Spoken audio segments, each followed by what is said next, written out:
الذين يرمون المحصنات ثم لم يأتوا بأربعة شهداء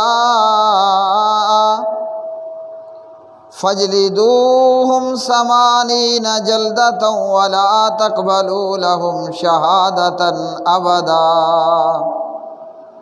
وأولئك هم الفاسقون إلا الذين تابوا من بعد ذلك وأصلحوا فإن الله غفور رحيم. وعن عائشة رضي الله تعالى عنها قالت لما نزل عذري قام رسول اللہ صلی اللہ علیہ وسلم علی المنبر فذکر ذالک. خیریے آگے بڑھنے سے پہلے چینل سبسکرائب کریں، بیل آئیکن دبائیں اور ویڈیو کو شیئر کریں. فلما نزل امر برجلین وامرأۃ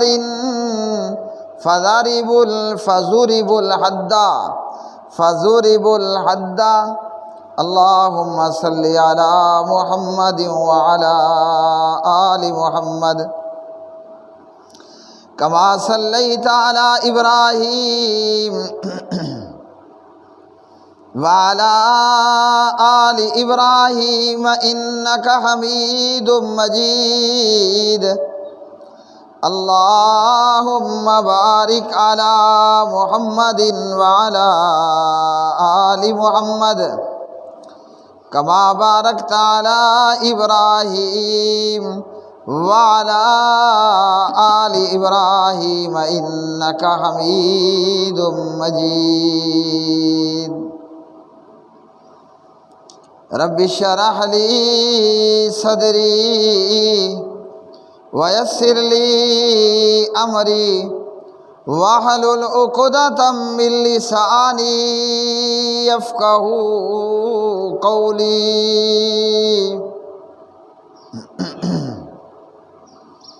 ہر قسم کی حمد و ثنا اللہ مالک العلام ذوالجلال والاکرام کے لیے، بے شمار درود و سلام نبی مکرم رسول معظم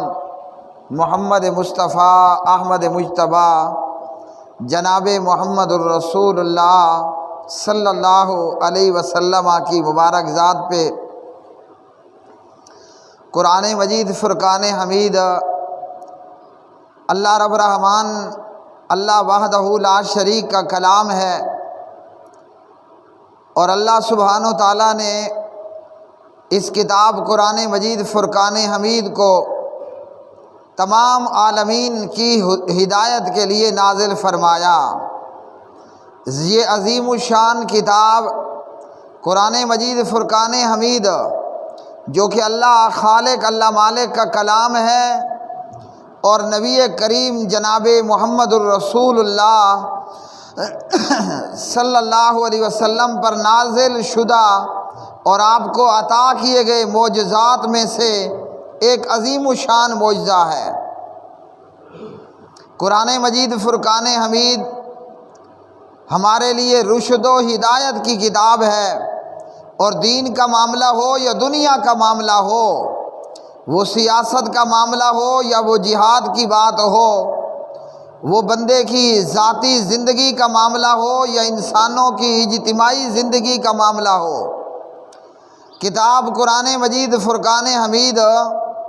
دنیا کے ہر معاملے میں ہمارے لیے رہنما ہے، راہبر و رہنما ہے. توجہ اور ضرورت اس بات کی ہے کہ ہم اللہ کے قرآن سے اپنا تعلق بنائیں، اللہ کے قرآن کو سیکھیں، سنیں اور سنائیں. قرآن مجید فرقان حمید دین و دنیا کے ہر معاملے میں ہمارے لیے امام ہے، پیشوا ہے، مقتدا ہے، راہبر بھی ہے، رہنما بھی ہے. قرآن مجید فرقان حمید میں سے سورۃ النور کی یہ آیت مبارکہ اور اسی طرح اس سے آگے کی آیات اللہ وحدہ لا شریک نے ان آیات کے اندر ایک بہت بڑی بات کو بیان فرمایا اور ایک بہت بڑے قانون کو بیان فرمایا ہے۔ ہمارے لیے ضروری ہے کہ ہم اللہ کے قرآن کو توجہ کے ساتھ، دل لگی اور دل جمی کے ساتھ سنیں اور سمجھنے کی کوشش کریں۔ اللہ رب الرحمن ان آیات کے اندر یہ مسئلہ بیان فرماتے ہیں، اگر کوئی شخص کسی کے اوپر زنا کی تہمت لگا دے تو اس صورت میں اسلام کیا کہتا ہے اور نبی پاک صلی اللہ علیہ وسلم کی شریعت جو ہے وہ ہماری کیا رہنمائی کرتی ہے۔ تو آج کے خطبہ جمعہ کے اندر کوئی اگر کسی پر زنا کی تہمت لگائے تو کتاب قرآن مجید فرقان حمید نے اس سے کیا مطالبہ کیا۔ اسی طرح اگر خاوند اپنی بیوی کے اوپر زنا کی بات کرے اور زنا کی تہمت لگائے، یا خاوند اپنی بیوی کے ساتھ کسی غیر مرد کو دیکھ لے بدکاری اور بدفعلی کرتے ہوئے، تو شریعت نے کیا رہنمائی کی ہے۔ اور اگر کوئی کسی کے ساتھ بھی کسی کو بدفعلی کرتے ہوئے دیکھے تو شریعت کا، قرآن مجید فرقان حمید کا کیا تقاضا ہے اور اللہ کے قرآن نے اس سلسلے میں ہماری کیا رہنمائی کی۔ والذین یرمون المحصنات ثم لم یاتوا باربعۃ شہداء، اور وہ لوگ جو پاک دامن عورتوں پر تہمت لگائیں۔ کس بات کی تہمت؟ زنا کی تہمت۔ اگر کوئی کسی کے اوپر چوری کی تہمت لگاتا ہے، اگر کوئی کسی کے متعلق کہتا ہے کہ اس نے شراب پی لی ہے، اگر کوئی کسی کے متعلق تہمت لگاتا ہے کہ اس نے کفریہ یا کوئی شرکیہ بات یا کہہ دی یا کام کر لیا، اس پر شریعت نے 4 گواہوں کی بات نہیں کی۔ صرف اگر کوئی بندہ یا بندی کسی کے اوپر زنا کی تہمت لگائے تو شریعت نے اور قرآن مجید نے کہا کہ 4 گواہ پیش کرنے ہوں گے۔ اور اگر خاوند اپنی بیوی کے ساتھ زنا کی تہمت لگائے کہ اس کی عورت کسی کے ساتھ بدفعلی کر رہی تھی، تو پھر میاں اور بیوی کے بیچ میں لعان کی صورتحال پیدا ہوگی، اور جب دونوں طرف سے ایک دوسرے پر ایک دوسرے کا جھوٹا ہونا کہہ دیا جائے اور کہنے والا اپنے پر لعنت کرے اور اپنے اوپر غضب کی اللہ سے دعا کر لے، تو میاں بیوی کے درمیان میں لعان سے جو ہے وہ جدائی پیدا ہو جائے گی۔ تو قرآن مجید فرقان حمید نے فرمایا والذین یرمون المحصنات، اور وہ لوگ جو پاک دامن عورتوں پر تہمت لگائیں۔ اب اللہ سبحانہ و تعالیٰ نے المحصنات کیوں فرمایا؟ پاک دامن عورتیں، جب تک کہ کسی بھی مجرم کا، کسی بھی ملزم کا جرم ثابت نہ ہو جائے اسے مجرم قرار نہیں دیا جا سکتا۔ کسی بھی شخص کے اوپر کسی گناہ کا الزام ہو یا زنا کی تہمت اور زنا کا الزام ہو، جب تک شریعت کے تقاضوں کے مطابق اس پر وہ الزام ثابت نہیں ہو جاتا، وہ مجرم یا مجرمہ قرار نہیں دیے جا سکتے۔ تو جب تک مجرم نہیں قرار دیے گئے تو وہ محصنات ہیں، پاک دامن عورتیں ہیں۔ اور خواہ بغیر دلائل اور بغیر گواہوں کے کسی کے متعلق یہ دعویٰ کرنا، کسی کے متعلق یہ کہنا کہ جناب وہ زانیہ ہے، وہ بدکارہ ہے یا بدکار ہے، یہ بہت بڑے گناہ کی بات ہے، اور اللہ سبحانہ و تعالیٰ نے باقاعدہ اس گناہ کبیرہ کی سزا بھی رکھ دی۔ والذین یرمون المحصنات،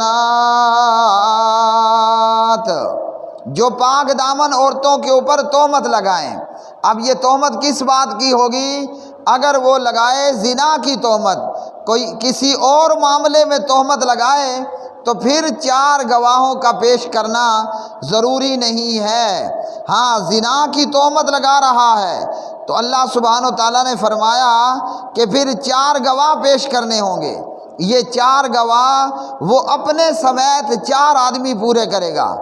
ایک وہ جو تہمت لگانے والا ہے، اور 3 آدمی مزید وہ کہ جو گواہی دیں کہ ہاں ہم نے فلاں عورت کو فلاں مرد کے ساتھ بدفعلی کرتے اور کراتے ہوئے اور زنا کا ارتکاب کرتے ہوئے دیکھا۔ ثم لم یاتوا باربعۃ شہداء، پھر 4 گواہ وہ نہ لائے، جس نے تہمت لگائی اور بات کہی، اگر وہ 4 گواہ پیش نہیں کر سکے گا تو شریعت نے اس کو سزا دینی ہے۔ اور یہاں یاد رکھیے کہ جیسے خوشبو لگا کر باہر نکلنے والی عورت زانیہ ہے، تو اس سے مراد یہ زنا نہیں ہے کہ عورت پرفیوم اور خوشبو لگا کر جا رہی ہے یا ننگے چہرے عورت پھر رہی ہے، یہ زنا کے اندر شمار نہیں ہوگا۔ یعنی وہ زنا جس کے اوپر 4 گواہوں کو پیش کرنا شریعت نے لازم قرار دیا ہے، بلکہ اس سے مراد بدفعلی ہے کہ کوئی کسی کے متعلق کہے کہ وہ عورت بدفعلی کا ارتکاب کر رہی تھی، تو پھر اس کے لیے شریعت نے یہ ضروری قرار دیا کہ وہ 4 گواہ جو ہیں وہ پیش کریں۔ اور اللہ سبحانہ و تعالیٰ نے فرمایا کہ اگر وہ 4 گواہ نہیں پیش کر سکتا تو پھر اس کے لیے سزا ہوگی۔ زنا کی تہمت لگانے والا اپنے سمیت کل ملا کر 4 بندے گواہی دیں گے، ایک یہ خود اور 3 لوگ مزید۔ اور اگر یہ 4 گواہ نہیں پیش کر سکتا کہ جو اپنا آنکھوں دیکھا حال بیان کریں، تو اللہ رب الرحمن نے کیا فرمایا؟ فَاجْلِدُوهُمْ 80 جَلْدَةً وَلَا تَقْبَلُوا لَهُمْ شَهَادَةً أَبَدًا۔ فَاجْلِدُوهُمْ 80 جَلْدَةً، ایسے شخص کو پھر اللہ کا قرآن کہتا ہے کہ 80 کوڑے مارے جائیں گے، ایسے بندے کو 80 کوڑے مارے جائیں گے۔ اب سوال یہ ہے کہ اگر یہ تہمت لگانے والا آدمی سچ کہہ رہا ہے، اس نے اپنی آنکھوں سے دیکھا بدفعلی اور بدکاری کرتے ہوئے، اب یہ اگر 4 گواہ نہیں پیش کر سکا جبکہ یہ بول سچ رہا ہے تو کیا ہوگا؟ تو جواب ہے کہ بولنے سے پہلے وہ سوچے، پہلے بندہ تولے پھر بندہ بولے۔ تولے اور بولے کا تقاضا یہاں کیا ہوگا کہ وہ 4 گواہ پیش کرے، اگر نہیں کر سکتا تو اب خود وہ سزا کے لیے تیار ہو جائے۔ اور کتنی سزا ہوگی؟ تو قرآن مجید فرقان حمید نے فرمایا فَاجْلِدُوهُمْ 80 جَلْدَةً، اس بندے کو 80 کوڑے لگائے جائیں گے۔ اور دوسرا وَلَا تَقْبَلُوا لَهُمْ شَهَادَةً أَبَدًا، اس آدمی کی آئندہ کے لیے گواہی بھی قبول نہیں ہوگی۔ وَأُولَئِكَ هُمُ الْفَاسِقُونَ، اور فرمایا وہی لوگ نافرمان لوگ بھی ہیں، ہاں جو توبہ کر لیں اور اصلاح کر لیں تو اللہ سبحانہ و تعالیٰ بے حد بخشنے والا ہے، بے حد اللہ سبحانہ و تعالیٰ پھر بخشنے والا ہے۔ جناب سید عائشہ صدیقہ طیبہ طاہرہ رضی اللہ تعالی عنہ کی روایت، اور یہ روایت جناب سید عائشہ رضی اللہ تعالی عنہ کی ابو داود میں 4474 نمبر پر سید عائشہ صدیقہ رضی اللہ تعالی عنہ فرماتی ہیں لما نزل عذری، جب قرآن مجید میں میری برات نازل ہوئی، میرا پاک دامن ہونا جب اللہ کے قرآن نے بیان فرما دیا، قام رسول اللہ صلی اللہ علیہ وسلم علی المنبر، پیارے نبی صلی اللہ علیہ وسلم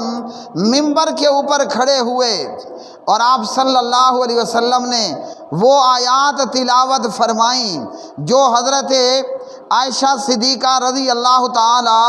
عنہا کی پاک دامنی کے حوالے سے نازل ہوئی تھیں، اور فرمایا کہ جب پیارے نبی علیہ الصلوۃ والسلام منبر پر سے اترے تو 2 مردوں کو اور 1 عورت کو جو ہے وہ حد لگائی گئی۔ کیا حد تھی؟ 80 کوڑے۔ یہ 2 مرد جنہیں حد لگائی گئی نبی پاک علیہ السلام کے بڑے عظیم الشان صحابی حضرت حسان بن ثابت رضی اللہ تعالی عنہ ہیں، اور دوسرے صحابی جنہیں حضرت عائشہ پر زنا کی تہمت لگانے کی حد میں 80 کوڑے لگائے گئے، یہ پیارے نبی صلی اللہ علیہ وسلم کے پیارے صحابی حضرت مصطح بن اساسہ رضی اللہ تعالی عنہ۔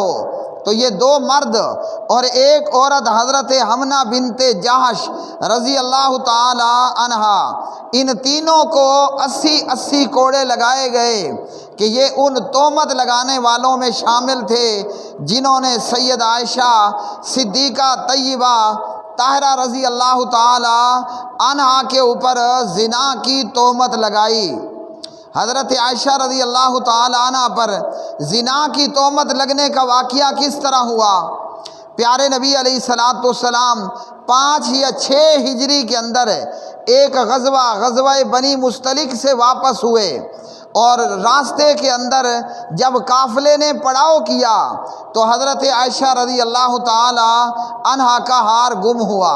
حضرت عائشہ اپنے اونٹ پر موجود کجاوے میں سے باہر نکلیں اور اپنا ہار تلاش کرنے لگیں۔ اس اثناء کے اندر نبی پاک علیہ السلام قافلہ لے کر آگے بڑھ گئے۔ حضرت عائشہ کا کجاوا اٹھانے والوں نے سمجھا کہ حضرت عائشہ اپنے کجاوے میں موجود ہیں، اور جب سید عائشہ قافلے کی جگہ پر آئیں تو قافلہ آگے کو روانہ ہو چکا تھا۔ ہاں جی، قافلہ آگے کو روانہ ہو چکا تھا۔ حضرت عائشہ رضی اللہ تعالی عنہا وہیں قافلے کی جگہ پر بیٹھی رہیں، اور پیچھے سے جناب حضرت صفوان بن معطل سلمی رضی اللہ تعالی عنہ آئے۔ یہ بھی نبی پاک علیہ السلام کے صحابی تھے۔ ایک آدمی کو قافلے کے پیچھے رکھا جاتا تھا کہ وہ گری پڑی ہوئی چیز کو راستے میں پیچھے قافلے کے پڑاؤ کی جگہوں سے اٹھاتا ہوا قافلے میں آ کر شامل ہوا کرے۔ جب حضرت صفوان رضی اللہ تعالی عنہ نے سید عائشہ کو اکیلے بیٹھے دیکھا تو اپنے اونٹ پر بٹھایا، اور خود حضرت صفوان وہ پیدل چلے، اور چلتے ہوئے جب زور کے وقت میں جناب صفوان رضی اللہ تعالی عنہ حضرت عائشہ کو لے کر قافلے میں آ کر ملے تو عبداللہ ابن ابی ابن سلول رئیس الامام المنافقین نے جب دیکھا کہ حضرت عائشہ جناب صفوان رضی اللہ تعالی عنہ کے ساتھ اکیلے آ رہی ہیں، تو اسی موقع کی تاڑ میں عبداللہ ابن ابی موجود تھا، اور اس نے سید عائشہ رضی اللہ تعالی عنہ کے خلاف زنا کی تہمت لگا دی، لوگوں میں بات مشہور کر دی۔ خود جو ہے وہ عبداللہ ابن ابی بیک پر رہا، انڈر ورلڈ میں رہا، اور جناب عائشہ پر تہمت لگانے کے لیے لوگوں میں یہ مشہور کر دیا کہ حضرت عائشہ قافلے سے اس لیے پیچھے رہیں کہ جناب صفوان بن معطل رضی اللہ تعالی عنہ کے ساتھ نعوذ باللہ ثم نعوذ باللہ زنا کا معاملہ کیا۔ جناب سید عائشہ رضی اللہ تعالی عنہ مہینہ بھر پریشان رہیں، اور مہینے بعد جب معلوم ہوا کہ میرے اوپر حضرت صفوان کے ساتھ زنا کی تہمت لگائی گئی ہے، تو سید عائشہ رضی اللہ تعالی عنہ اپنے باپ ابو بکر رضی اللہ عنہ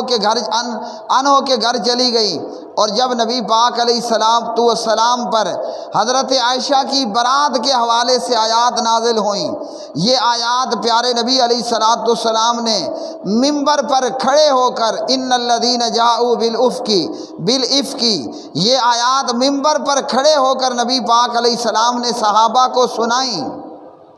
اور ان 3 صحابیوں کے اوپر حضرت حسان، حضرت مصطح اور جناب حمنہ بنت جہش رضی اللہ تعالی عنہ مجمعین، ان پر زنا کی تہمت لگانے کی حد ہر فرد کے اوپر 80 کوڑے لگائے گئے۔ عبداللہ ابن ابی خود پیچھے رہا اور لوگوں کے اندر مشہور کر دیا کہ حضرت عائشہ رضی اللہ تعالی عنہا نے نعوذ باللہ من ذالک وہ بدکاری کی ہے اور برائی کا ارتکاب کیا ہے۔ اس حدیث سے ہمیں یہ معلوم ہوا اگر کوئی کسی پر زنا کی تہمت لگائے تو اسے جو ہے وہ 4 گواہ پیش کرنے ہوں گے اپنے سمیت، اور کوئی اگر گواہ پیش نہیں کر سکے گا تو اس پر حد جاری کرتے ہوئے 80 کوڑوں کی سزا دی جائے گی۔ اس لیے ہر مسلمان کا یہ کام بنتا ہے کہ بندہ ہوشیار رہے اور سمجھدار رہے اور عقل و خرد سے کام لے کہ کسی کے متعلق ایسی بات نہ کرے کہ جو اتنی بڑی بےہودگی کے اوپر اور برائی کے اوپر مشتمل ہو، اور اگر وہ تہمت لگائے گا اور 4 گواہ پیش نہیں کر سکے گا تو اسلام اور شریعت اور قاضی اسے 80 کوڑوں کی سزا دے گا۔ اسی طرح ان آیات میں اللہ سبحانہ و تعالیٰ نے لعان کا مسئلہ بھی بیان فرما دیا کہ اگر کوئی خاوند اپنی بیوی کو برائی کرتے ہوئے دیکھ لے تو پھر شریعت نے کیا رہنمائی کی اور تعلیم دی ہے۔ والذین یرمون ازواجہم ولم یکن لہم شہداء الا انفسہم فشہادت احدہم 4 شہادات باللہ انہ لمن الصادقین والخامسۃ ان لعنۃ اللہ علیہ ان کان من الکاذبین۔ جو لوگ اپنی بیویوں پر تہمت لگائیں یعنی زانیہ ہونے کی تہمت لگائیں اور اس مرد کے پاس بیوی کے خلاف گواہ موجود نہ ہوں مگر وہ خود ہی اس نے آنکھوں دیکھا حال دیکھا ہو، تو فرمایا کہ ایسے آدمی کے لیے ضروری ہے کہ ان میں سے ہر ایک کی شہادت اللہ کی قسم کے ساتھ 4 شہادتیں ہیں، وہ 4 مرتبہ شہادت کہے گا، گواہی دے گا، قسم اٹھائے گا کہ میں سچا ہوں، سچوں میں سے ہوں، اور 5ویں مرتبہ کہے گا کہ اگر وہ جھوٹا ہے تو اس پر اللہ کی لعنت۔ اور اسی طرح عورت بھی 4 مرتبہ یہ گواہی دے گی کہ میں سچی ہوں اور میں نے برائی نہیں کی، 4 مرتبہ وہ اللہ کی قسم اٹھا کر اپنے سچا اور پاک دامن ہونے کی قسم کھائے گی، اور 5ویں مرتبہ وہ عورت کہے گی کہ اللہ کا غضب اس کے اوپر اگر وہ جھوٹوں میں سے ہے، اللہ کا غضب اگر وہ جھوٹوں میں سے ہے۔ اور جب میاں اور بیوی کے بیچ میں لعان ہو جائے گا تو اس لعان کے ساتھ میاں بیوی کی ایک دوسرے کے بیچ میں طلاق ہو جائے گی، ایسی طلاق اور ایسا رشتہ ختم ہوگا کہ یہ دوبارہ کبھی بھی ایک دوسرے کے ساتھ نکاح نہیں کر سکتے، نہ رجوع ہو سکے گا اور نہ ہی جو ہے وہ تجدید نکاح ہو سکے گا۔ اللہ وحدہ لا شریک نے یہ سزا اور یہ 4 بندوں کی گواہی اس لیے مقرر کی کہ معاشرے کے اندر زنا کی خبریں جو ہوں، بدکاری کی خبریں عام نہ ہوں، اور اس لیے اللہ سبحانہ و تعالیٰ نے یہ سزا رکھی کہ معاشرے کے اندر زنا اور بدکاری جو ہے وہ عام نہ ہو۔ اللہ سبحانہ و تعالیٰ سے دعا ہے کہ اللہ وحدہ لا شریک کتاب و سنت کو سمجھنے، قرآن و حدیث پر عمل پیرا ہونے اور عمل کرنے کی توفیق عطا فرمائے۔ اقول قولی ھذا استغفر